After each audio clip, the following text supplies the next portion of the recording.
இயேசு கிறிஸ்துவின் அன்பான நாமத்தினாலே உங்களுக்கு நான் நன்றியை தெரிவித்துக் கொள்கிறேன். ஒரு விசுவாசி இந்த உலகத்தில் ஜீவிப்பதற்கு அவனுக்கு ஆவிக்குரிய தைரியம் தேவை. சத்துருவை ஜெயிக்க வேண்டிய பலனை கர்த்தர் கொடுத்திருக்கிறார். நாம் சிங்கத்தை போல நின்று நாம் யுத்தம் செய்ய வேண்டும். சத்துரு நமக்கு எதிராய் புறப்பட்டு வரும் பொழுது தேவனால் மீட்கப்பட்ட ஜனம், தேவனுடைய சமூகத்தில் காத்திருக்கிற தேவ பிள்ளைகள் சிங்கத்தை போல் இருந்து சாத்தானை எதிர்க்க வேண்டும். ஆகவேதான் தேவன் நமக்கு ஒரு வார்த்தையை கர்த்தர் கொடுத்திருக்கிறார். 1 யோவானின் புத்தகம் 5ஆம் அதிகாரம் 14ஆம் வசனத்தை வாசித்தோமானால், நாம் எதையாகிலும் அவருடைய சித்தத்தின்படி கேட்டால் அவர் நமக்கு செவி கொடுக்கிறார் என்பதே அவரை பற்றி நாம் கொண்டிருக்கிற தைரியம். நாம் அவருடைய சித்தத்தின்படி எதை கேட்டாலும் அதை செய்வார் என்கிற நம்பிக்கையும் தைரியம் இருக்க வேண்டும். எனக்கு அன்பான தேவ பிள்ளையே, நாம் அவருடைய சித்தத்தின்படி கேட்கும் பொழுது அதை செய்வதற்கேற்ற பலனையும் அதற்கேற்றதான ஒரு தைரியத்தையும் கர்த்தர் தருகிறார். ஒரு மனிதன் தன் ஜீவியத்தில் சாத்தானை எதிர்க்கக்கூடிய ஒரு பலனை கர்த்தர் தருகிறார். அல்லேலூயா. இன்றைக்கு அந்த தைரியம் நமக்கு உண்டா? தேவ வசனத்தின் பிரகாரமாக, தேவனுடைய சித்தத்தின் பிரகாரமாக நாம் கேட்டதை கர்த்தர் கொடுப்பார் என்று நீ விசுவாசித்தாலே அதுவே ஒரு தைரியம். எப்படிப்பட்ட சாத்தானும் ஜெயிக்கக்கூடிய வல்லமை இயேசுவின் இரத்தத்துக்குண்டு. அவர் இரத்தத்தால் மீட்கப்பட்ட நீதிமானாக இருக்கிற உனக்கும் இந்த தைரியம் உண்டு என்றால் இயேசு நம்முடைய ஜெபத்தை கேட்கிறவர். அவர் நமக்கு தைரியத்தை கொடுக்கிறவர். ஆகவே தான் நாம் சொல்லுவோம், எப்படி அந்த தைரியத்தை கர்த்தர் நமக்கு தருகிறார் என்று சொன்னால், நாம் வாசிக்கும் பொழுது வேதம் சொல்லுகிறது, அவரில் நிலைத்திருப்பதனால் அந்த தைரியம் கிடைக்கிறது. நாம் அவரில் நிலைத்திருக்கிற அனுபவத்தை கர்த்தர் தருகிறார். 1 யோவானின் புத்தகம் 2ஆம் அதிகாரம் 28வது வசனத்தை வாசித்தோமானால், இப்படி இருக்க பிள்ளைகளே, அவர் வெளிப்படும் பொழுது நாம் அவருடைய வருகையில் அவருக்கு முன்பாக வெட்கப்பட்டு போகாமல் தைரியமுள்ளவர்களாய் இருக்கும்படிக்கு அவரில் நிலைத்திருங்கள்.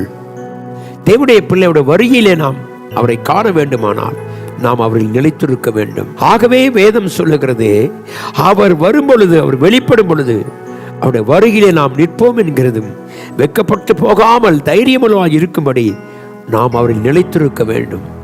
இந்த நாட்களில் விசுவாசம் குறைந்து கொண்டிருக்கிற நாட்கள், தேவனுடைய வார்த்தை நிலைத்திருக்க முடியாத அனுபவங்கள், அநேக மக்கள் விழுந்து போகும் பொழுது, விசுவாசியே நீ தைரியமாயிரு. நீ கர்த்தரை நிலைத்திருக்க அந்த வசனம் உனக்கு நம்பிக்கையும் தைரியத்தையும் கொடுக்கிறது. விசுவாசிகள் ஆழமாக நாம் கர்த்தரை தேடும் பொழுது நமக்கு கர்த்தர் தைரியத்தை கொடுக்கிறார். எனக்கு அன்பான தெய்வ பிள்ளை, இன்றைக்கு இந்த நாளிலே கர்த்தாவே, சோர்ந்து போன எனக்கு, வெளிவிடப்பட்ட எனக்கு, நம்பிக்கையில்லாத எனக்கு நீர் கர்த்தாவுடைய வார்த்தையின் மூலமாய் நீர் எங்களுக்கு தைரியத்தை கொடுத்ததுக்காய் ஸ்தோத்திரம். அவருடைய வார்த்தை நம்மளை நிலைத்திருந்தால் நாம் நிச்சயமாகவே சாத்தானை ஜெயிக்கக்கூடிய வல்லமையை கர்த்தர் நமக்கு தருகிறார். ஆகவே சொல்லுவோம், கர்த்தாவே நீர் எங்கள் தேவனாக இருக்கிறீர். அல்லேலூயா. ஆகவே தைரியமாய் சொல்லுவோம், அவரை பற்றும் விசுவாசத்தினாலே நாம் தைரியத்தை பெற முடியும். எனக்கு அன்பான தேவ பிள்ளை, இந்த கால வேளையில நம்மை நடத்துகிற தேவனாகிய கர்த்தர் வேதம் சொல்லுகிற பிரகாரமாக நாம் அவர்களை அறிந்து கொண்டு நாம் எதையாகிலும் அவருடைய சித்தத்தின்படி கேட்டால் அவர் நமக்கு கொடுக்கிறார் என்கிற தைரியம் நமக்குண்டு. அவருடைய சித்தத்தின்படி செய், அப்பொழுது கர்த்தனை பலப்படுத்துவார். அவரின் நிலைத்திரு கர்த்தனை பலப்படுத்தி தைரியப்படுத்துவார். 3வது, அவருடைய காரியத்தில் நாம் தேவனுடைய சமூகத்தில் அவரை பற்றும் விசுவாசத்தினாலே நாம் தைரியம் பெறுகிறோம். இந்த காலையில் தேவனுடைய பிள்ளையை சோர்ந்து போன உனக்கு தைரியத்தும் நம்பிக்கையும் தருகிறார். என் ஆண்டவர் உன்னோடு கூட இருக்கிறார். நீ அவரை நிலைத்திரு, வார்த்தை நிலைத்திரு, அப்பொழுது உனக்கும் எனக்கும் கர்த்தர் நமக்கு தைரியத்தை கொடுத்து சாத்தானை ஜெயிக்கக்கூடிய வல்லமையை கர்த்தர் தருவார். நாம் கண்களை மூடி ஜெபிப்போம். கிருபையும் இரக்கமும் மாறாத அன்பும் உள்ள எங்கள் நல்ல தகப்பனே, இந்த காலை வேளையிலே உம்மை நன்றியோடு உம்மை துதிக்கிறோம். ஏனென்றால் நாங்கள் உண்மையிலும் நீர் எங்களிலும் நிலைத்திருப்பதனால் எங்களுக்கு ஒரு தைரியம் உண்டையா. சாத்தானை எப்படி ஜெயிக்க வேண்டும் என்பதை நீர் எங்களுக்கு கற்றுக் கொடுத்ததுக்காய் ஸ்தோத்திரம். எங்களை ஆசீர்வதியும். இந்த காலை வேளையில கர்த்தாவே, நம்பிக்கையிலிருந்து அதைரியத்தோடு அவிசுவாசத்தோடு இருக்க பிள்ளைகளுக்கு உம்முடைய வார்த்தைகள் தைரியத்தை கொடுக்கிறதுக்காய் ஸ்தோத்திரம். கர்த்தாவே, நாங்கள் உம்முடைய சித்தத்தின்படி செய்ய எங்களுக்கு உதவி செய்யும். ஏற்ற காலத்திலே நாங்கள் உமக்கு கனி கொடுக்கிற ஒரு வாழ்க்கை வாழ எங்கள் தேவன் கிருபை செய்யும்படியாய் இயேசுவின் நாமத்தில் ஜெபிக்கிறேன் எங்கள் அன்பின் நல்ல பிதாவே, ஆமென். கர்த்ததாமே நம்ம அனைவரோடும் தொடர்ந்து நடத்துவாராக. ஆமென்.